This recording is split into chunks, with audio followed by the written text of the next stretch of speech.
C'est à la croix des Golgotha où Jésus fut crucifié, agonisant dans sa douleur, rendant la main, Dieu notre Père. À toi honneur, ô victorieux, à toi louange, agneau de Dieu. Alléluia, Alléluia, à toi la gloire, Dieu tout-puissant. À toi honneur, ô victorieux, à toi louange, agneau de Dieu. Alléluia, Alléluia, à toi la gloire, Dieu tout-puissant.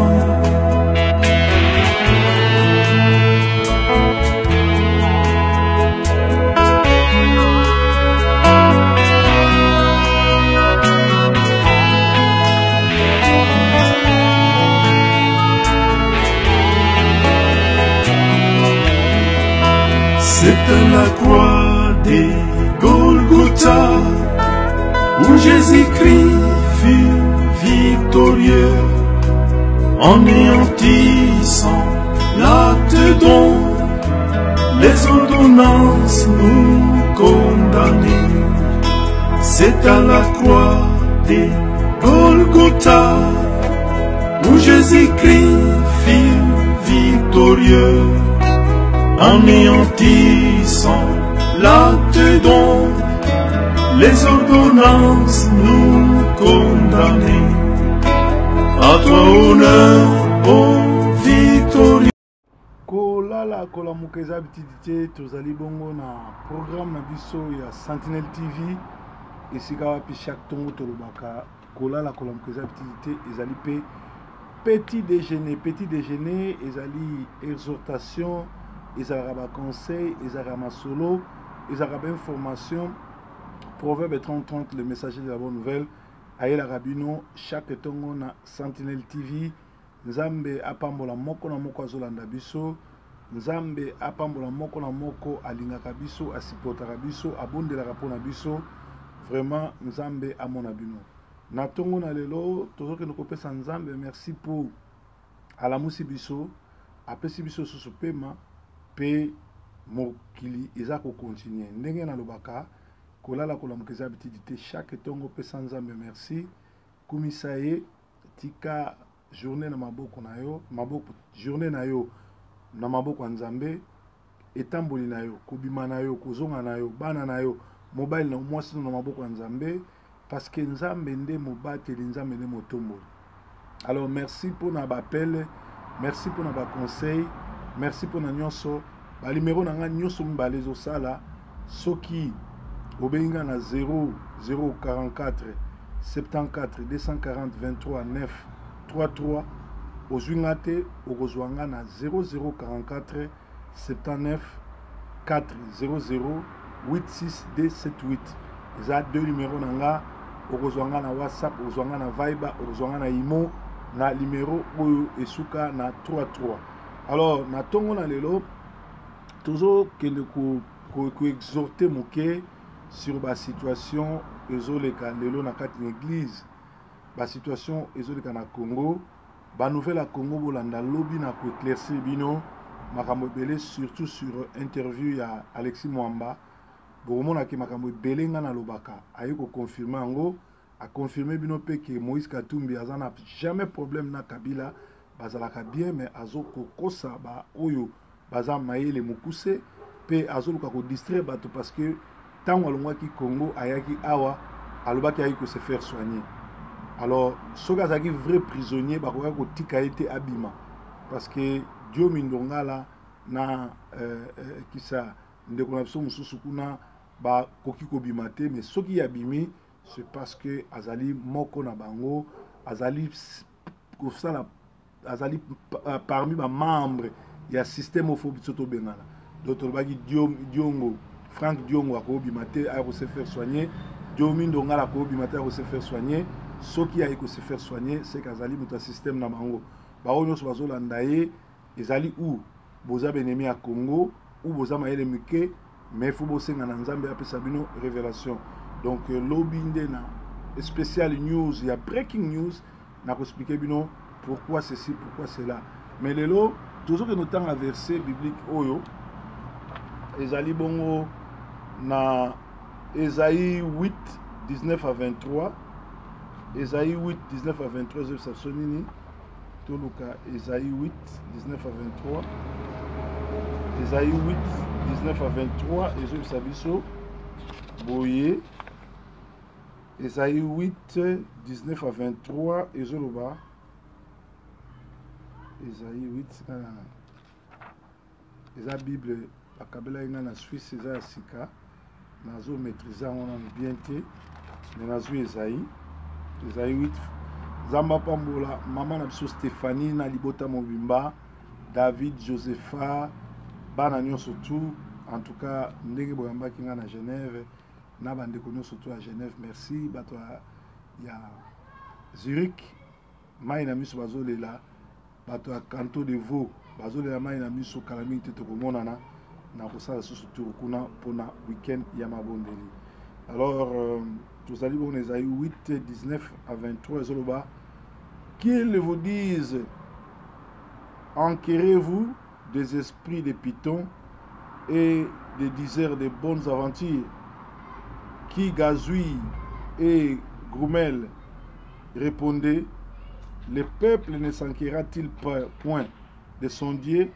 Allez pour les vivants aux morts, à la foi et au témoignage, que s'il ne parle selon cette parole-ci, certainement il n'y aura point de lumière pour lui.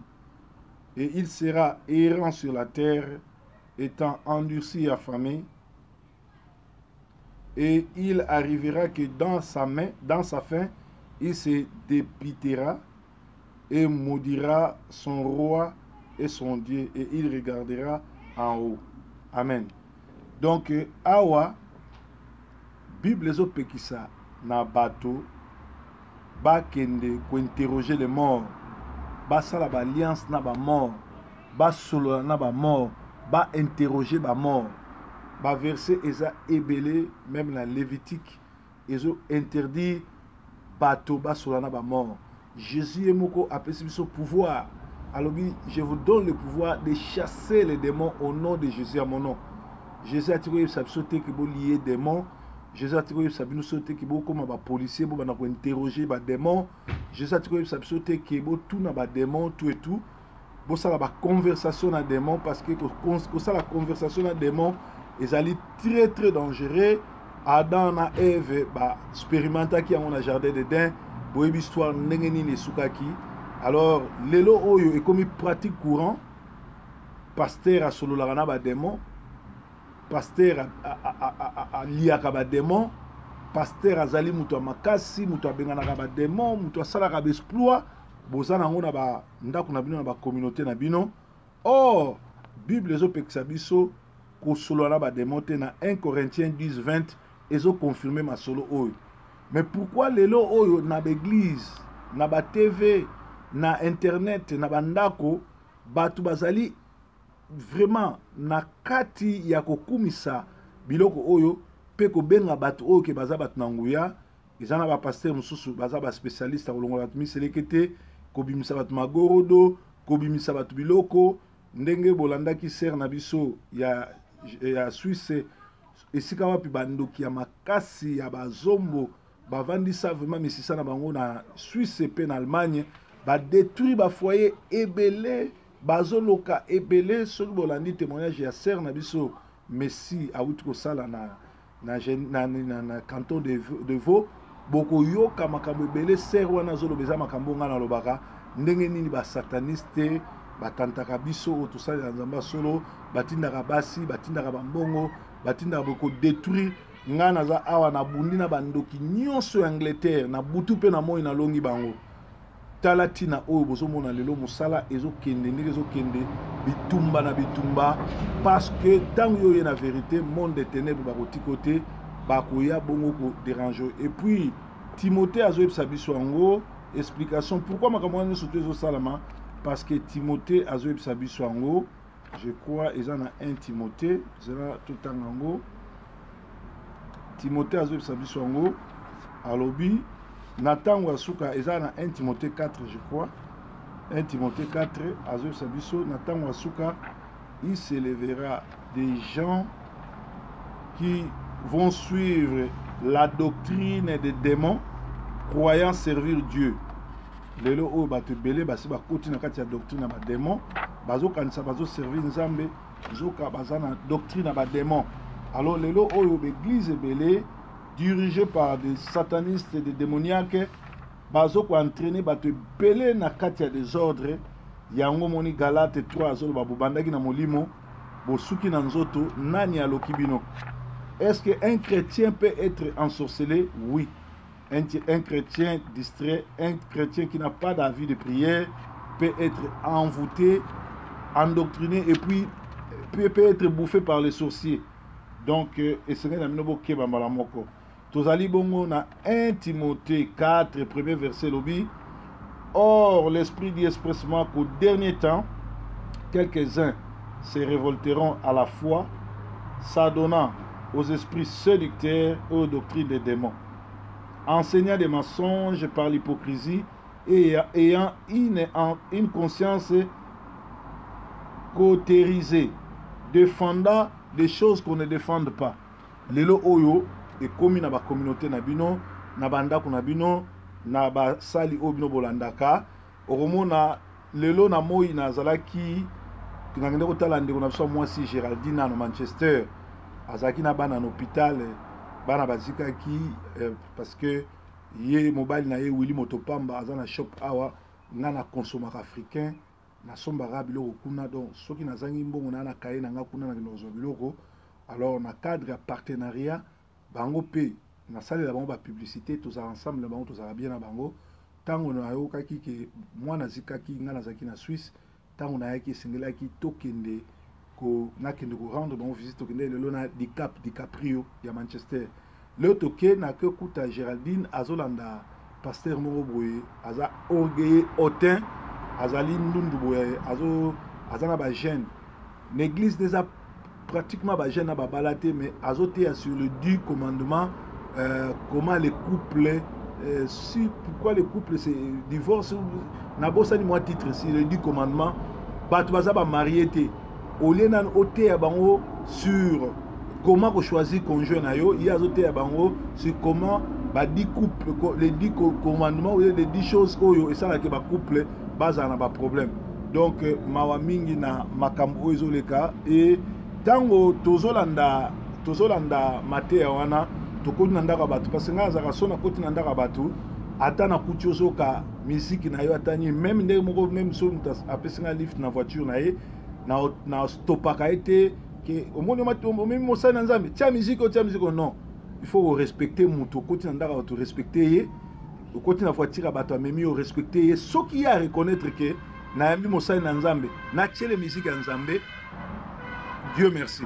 Mais yo roko tate na voiture à bateau c'est ngana pasteur longola musique à wenge longola musique à kester longola musique alanga ça zobeta peut-être na ko pese conseil à papa musique qui makasi ko kitsamuke poto solo na sagesse ndengona mais ko stopper te longola boy parce que za mutu kaneza ndako na ye mutu moko orgueilleux akota ina ndaka bato kuti bango bazotala ba vidéo ya mokili yokaye atukanga lokwa na kotiawa bolongola biloko oyo po boyambi mosali na nzambe mobali ya mwasi wana abenganaki abi o eza ndako nanga eza ndako na ote yoko ya kopesa ba ordre ate soki mwasi nanga za fana na yo na yebo ke noso na balabala tout simplement parce que ndeko wana azanga ki sagesse il fallait loba s'il vous plaît tokata musique to sambela tokata na musique to sambela ou bien to stopper na musique to partager après les na kokende to continuer pour dans un na tembelete mais ko yamba la moko te na ndaka bato ko yisa bango bokata boyoka nga tout non alors les tokoti ndeko wana ye moko za pasteur pédophile azali moko mutu franc-maçon alati ba médaille na sinepsa no so moni pasteur alati médaille alati bague alati ba couronne na kingo ye bango bi alati sultan nenga basango ye bango déjà que c'est un franc-maçon ali banda makambo nzambe osesika mabe bimaka libela Alors sœur Géraldine nataki comme ma bête aza pire sœur nanga tozala naye ayosinga pasteur nalandaki ateyaka bien to etunga na tuni azoteya nini. En fait lelo oyo koloba bien na côté ya bien za différent. Na prédication yali opesi verset au bandi ko développer par version par rapport à contexte actuel. Netinga na pesi verset sur balobi bo interroger ba démonter boke no solana ba démonter na tiango siko na contexte ya lelo.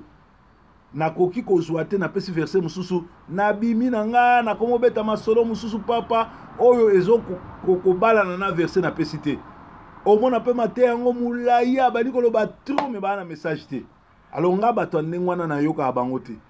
Même banzembo bato bafanda pe na nga ba yebi ke banzembo na bino oyo na yebisa ndeko moko tozana église ezaki diriger moni na tango ya nini ya Ancien Testament église ezaki dirigée et divisée en trois. Tozana na kati ya temple ezaki divisé en trois. Tozana parvis ezesika bato nyonso bazako ya ba commerçant bandoki bato basambelaka nzambe banganga baza na parvis. Tozana lieu saint na lieu très saint. Alors ba musique ebele oyo lelo ozomona ba Mike Kalambai ba Lombongo ba Frank Mulaja ba Henri Papa ba jeno tout ba bimi lelo ba obeta musique ya parvis. Eza musique moko même ko oyo na très sainte na lieu sainté. Soki déjà na lieu saint ko oyo kana te donc na lieu très saint et ko wi ko kende ko yo kana te. Donc bino ko kanisa bazo emela nzambe nzo eza musique ya parvis. La preuve na moni vidéo moko elekiawa bazo sa la publicité bakoyemba pour l'anniversaire ya papa na biso Mumbaya pe bako futsa batu ticket mais les bako futsa batu ticket mbongo wana bakozwa ole ba ke no pesa ta bana Mumbaya ole ba aider bana Mumbaya obe ba ke no salata tomba Mumbaya bakozwa mbongo wana batie na poche. Or Bible zoba que toute âme qui respire loue l'Éternel. Comment yozo ko taxer âme nyoso zo respirer ole ya ko louer l'Éternel yozo senga mbongo. Un grand journaliste a parlé sur la musique. Nous savons que la musique a parvi. Et ça livre la musique où ils ont nombreux bêta. Musique où ils ont na lingaka Paul Balenza mingi. Paul Balenza est un musicien catholique. Au monde na ma musique na eza na ba place azo yemba vraiment azana molimo nzambe. Au vraiment na place muso azo beta vraiment kimbodila. Ozo vraiment kimbodila zaiko langa tout fait tout fla. Tout fait tout flamme. Donc, ils ont la place muso abiyembaka moli mozo kambaye.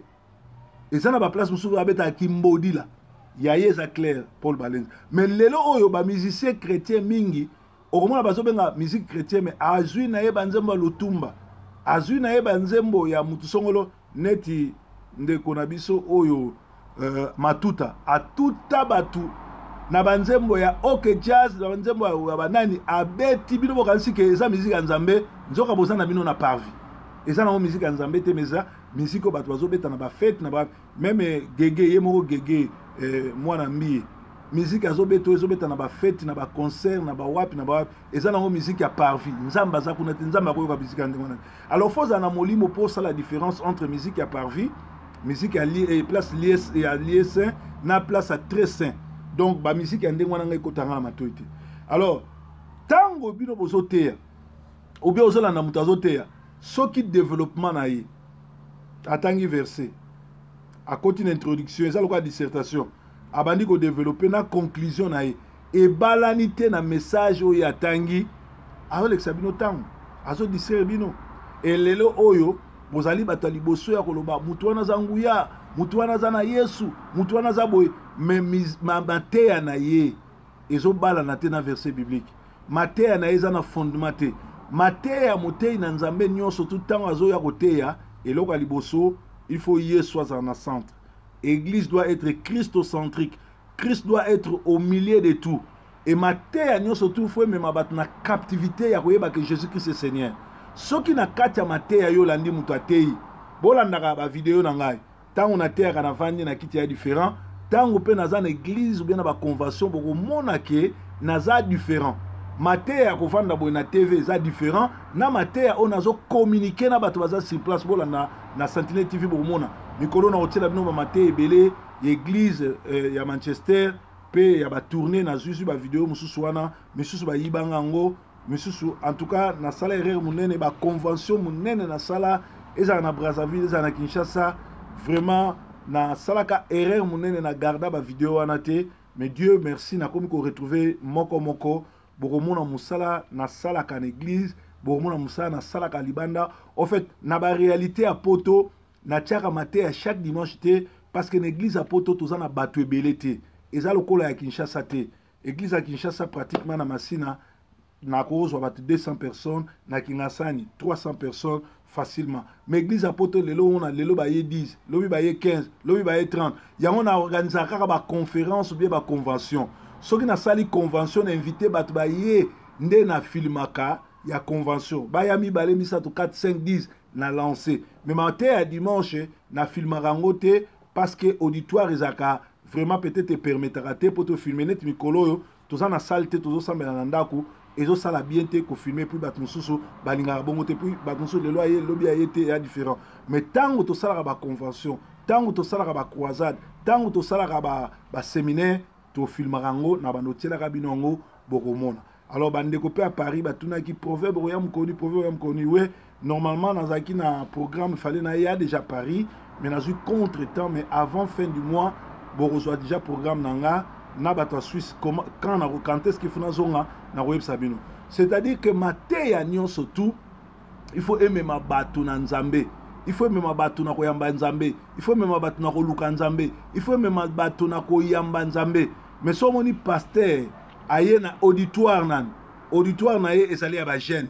o na babalate o bazali peut-être ba fiançailles o faut baluka musala po baluka fiançailles aye ko lobela bango sur le divorce c'est-à-dire azana molimo te azana nzambe te ayebi pe nzambe te alors leto solo ina ndeko wana Géraldine FC que muto aza sataniste bino makamunga na lobaka boyaka kopesa nga raison na sima mutu oyo azali mosali na nzambe te tala lobeli na ye tala aza arrogant même DiCaprio o azali témoin de Jéhovah a senti déjà ah proverbe yo le oteyaka na mona koza rande mususu mais muto pe azande mususu pourquoi aza arrogant pourquoi aza na respecter na auditoire na ye pourquoi azo pesa public mu Congo avant ni na chair na ye apesi bato mu Congo et puis pourquoi boy donc bato ande wana peut-être à cause à percer parce que kege to diabolole rayaka ako comme so célèbre ako peso bato ebele bato musu bayaka na babongwana te pe ba rebongwana te ba bata misala mabe mais message ndeza important parce que nzambe soki akutani na mosali na ye eloko liboso apesa keza message bien aimé kolanda doctrine ba démonter kokota na bikota kotate parce que l'air yozolanda démon l'air yozolanda ba faux ba pasteur l'air yozolanda ba tola mabe bakoya ko étouffer vie à prière na yo bako étouffer ba don na yo batu boni to bengani awa batu boni to sololi a batu boni to sambeli po bando kendeke pa pasteur songolo et puis ba wele la mingi ko simba batna mutu ba wele la mingi ko bonde la Bible zoloba biso batei to se précipiter ko tia batma bokote Bible pezo senga na bino bandimi botika mutu na bino na n'importe qui asimbate mais bino on dirait bakata bino kamo boyo kakate boza ko pesa mitu na n'importe qui lelo vision mona rasute ndoto lota rasute makambu oyo eyaka na vino ozo comprendre sute et au mona ser muso abenga ngaza na Germany abi pasteur akomo bwakela nga bambokela pasteur kuta komo tia ba photo ya mwasine na Facebook nga na tunie soki pasteur akomo tia ba photo na mwasine na Facebook kwa ba le bambokela seke bosi bima bokoma mwasine mobile lelo kindumba ba pasteur na ba sœur église face ezali so ya kobomba te et puis ezala ba sœur musu baza très facile donc a sopanangane pa pamba donc olingi lelo obali pe lelo boboti pe lelo bolongoli pe semi lelo makamunyo surtout kaka lelo baza ba faible bazwa en église un pasteur banana ndeni abanobokelo bambokela un pasteur banana ndeni bosani ki camarade un pasteur banana ndeni alinga yo soka za marié yo polingi donc faut eza pasteur te faut eza kindumba na yo ozolinga pasteur parce que pasteur wana za marié aye kolinga yo papola embata sopela emai parce que Arokeno apo il a déjà marié mais ce qui yo comme ko seka ce qui yo comme ko loba e bongo mwasi no ko tiewa et sili c'est que yo mtu andumba parce que motei soka yo kote ya yo zongse na nzela ou papola ye mama na mbata po zonga na nzela oso comprendre ou au piéger azolinga yo ou enregistrer ou filmer ye comme ça tiens on a YouTube bat ser nous surtout église bat nous sa communauté ba ye ba misala na ye nini ya sala parce que to comme na ngonga oyo nzamba azobimisa misala moko na poisa alors lelo oyo bat belé ba boyi kolanda doctrine solo ba komi kolanda mutu abimisa bat miselekete ba komi kolanda mutu oyo akwesaka bato ba komi kolanda mutu oyo azali désert d'aventure. Or en réalité Bible zoe sabiso milimo mabe ekobima na kombo na Yesu milimo mabe to benga nango to solo nango te to tunango ba question te to sala interview na bango na yango te mutu nyonso tu o akendaka na église to alandaka un pasteur o ya solo na ba démon o ya tunaka ba démon asala na bango interview asala ba prière ya kobimisa batu miselekete ya kobimisa batu mamemi kwa ya kobimisa batu ba magorodo na libumu ezali tout simplement de la magie. Donc ezali pas ming ezali doctrine sataniste. Il faut qu'obima sinon on va se retrouver dans l'ifelo mais chaque dimanche au kendaka na église. Donc là kolamka lelo na tongo ezaki ko kebisa bino sur le miracle. Moto azo sala miracle et la sikate kaza na nzambe. Satan passe à miracle, banganga pe passe à miracle, bakatche pe passe à miracle. Vraiment tongo alelo nzamba zana bino tous ensemble yeso zankolo journée madame. Merci. L'église aujourd'hui confond les deux alliances. Nous ne sommes pas dans l'ancienne alliance. Dans l'ancienne alliance, Dieu avait des serviteurs. Dans la nouvelle alliance, Dieu a des enfants. Dans l'ancienne alliance, Dieu avait une nation. Dans la nouvelle alliance, Dieu a une famille. C'est toute la différence. C'est toute la différence.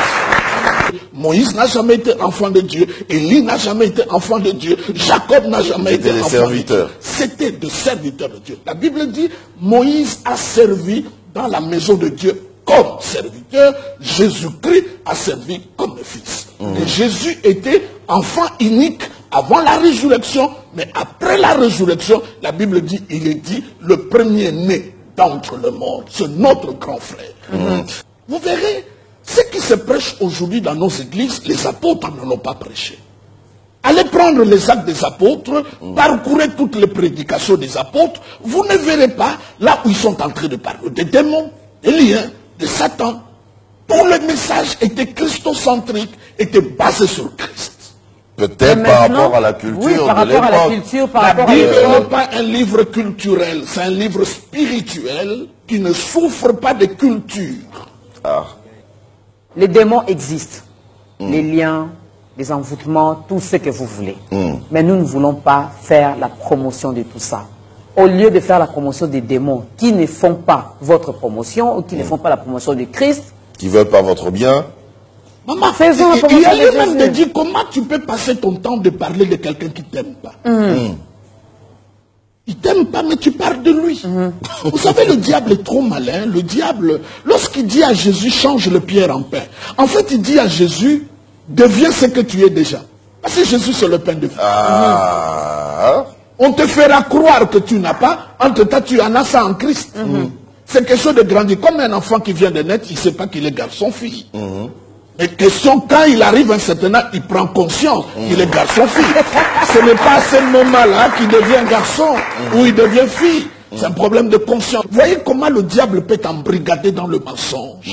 Il peut faire te croire des choses qui ne sont pas vraies. Parce que un homme orgueilleux par nature, il veut qu'on parle de lui. C'est comme ça, même quand tu n'as pas étudié, tu n'es pas allé à l'école, tu as échoué aux examens, on te dit que ce sont les démons des échecs. Donc le diable s'attribue tout. Ton pinet crève, il dit c'est le démon de crevaison. Il prend tout. Un cafard passe, il dit je suis là-dedans. Donc il veut qu'on parle de lui. On parle de orgueilleux. Et la Bible dit, nous on ne fait pas son apologie. La Bible dit résistez-le avec une foi ferme. Et la Bible dit il fuira loin de vous. En fait, Dieu nous dit, mes enfants, c'est moi qui ai créé le diable. La matière avec laquelle je l'ai fabriqué, ça ne résiste pas à la foi. Si la foi est là, il ne peut pas résister. C'est comme tu achètes un électroménager, on te dit, il faut le mettre, même un médicament, on te dit, il faut mettre à cette température, à telle autre température. Il dit, je l'ai fabriqué, je l'ai créé, la matière avec laquelle je l'ai créé, je me donne le secret. Si tu le fais passer par la foi, tu ne peux pas résister. C'est fini. C'est moi le créateur. C'est comme ça, quand vous parlez de combat spirituel, la Bible parle du combat de la foi. La cible du diable, ce n'est pas le mariage, ce n'est pas le travail, c'est la foi. Même quand il attaque le mariage, c'est la foi qu'il veut atteindre. Ok, c'est pour te faire perdre la foi. La foi. Parce qu'il sait que si tu n'as Parce plus que de sans la foi, foi, tu ne peux pas être agréable. agréable à Dieu. Ah oui, oui, oui. Je crois qu'on peut acclamer pour ça. Lorsque les enfants d'Israël étaient mordus par le serpent, qu'est-ce que le Seigneur a dit? Quiconque va regarder les serpents de rein, qui est l'image de Jésus, va être guéri. Mais aujourd'hui, au lieu de regarder le serpent, nous étudions les sortes de serpents. Est-ce que c'est un vipère à la conda, c'est un cobra, à sonnette? Non, non, on ne nous a pas dit ça. On nous a dit de regarder sur Jésus. Dans le royaume de son fils d'amour. Donc là où Dieu m'a placé, c'est là où se trouve son amour. Là où il y a le cœur de Dieu, c'est là qu'il m'a placé. Je dois croire à ça, pas aux expériences. Le diable agit pour ses enfants. Mais nous, l'Éternel est notre berger. Donc cela veut dire, là où il y a des brebis, c'est vrai qu'il y a des prédateurs. Mais le berger est là. Regarde un homme comme David. Un ours, un lion entre dans la bergerie, attrape une brebis. Il est un être humain comme moi. La brebis est animal. Qu'est-ce qu'il va suivre? Il va poursuivre le lion. Il va arracher la brebis qui était déjà dans la gueule du lion. Et il a tordu le cou du lion. Si lui, être humain, de chair, il fait ça pour un animal, qu'est-ce que vous pensez de Dieu comme berger? Qu'est-ce que vous pensez? Je donne un exemple. Dans une église, on fait passer un ex-sorcier pour rencontrer tout ce qu'il avait fait quand il était sorcier. À quoi cela sert dans une église? Je mangeais un tel, vous voyez l'accident là limité, c'était moi, j'ai fait ceci. Ça fait quoi à l'église? Pour pousser à ceux qui continuent à demeurer dans la sorcellerie, de voir comment il va finir. Mais ce n'est pas à l'église, allez leur dire cela. L'église, c'est autre chose pour la bonne nouvelle. Si nous poussons la logique, pourquoi vous ne prenez pas une prostituée, vous le mettez devant et qui nous rencontre ses numéros avec les hommes? Ah. On ne le fera pas. Parce que tous ce sont des œuvres du ténèbre. La chair n'est pas politique. La chair n'est pas pour le diable. La chair n'est pas pour... Quand tu te lèves, tu es pour la bonne nouvelle. Et tu parles que de Christ. Si tu as acheté une belle voiture, ce n'est pas la chair. Ça, ce n'est qu'une nouvelle intéressante. La bonne nouvelle, Jésus-Christ est mort, il est ressuscité, il est assis à la droite. Aïe, aïe, aïe.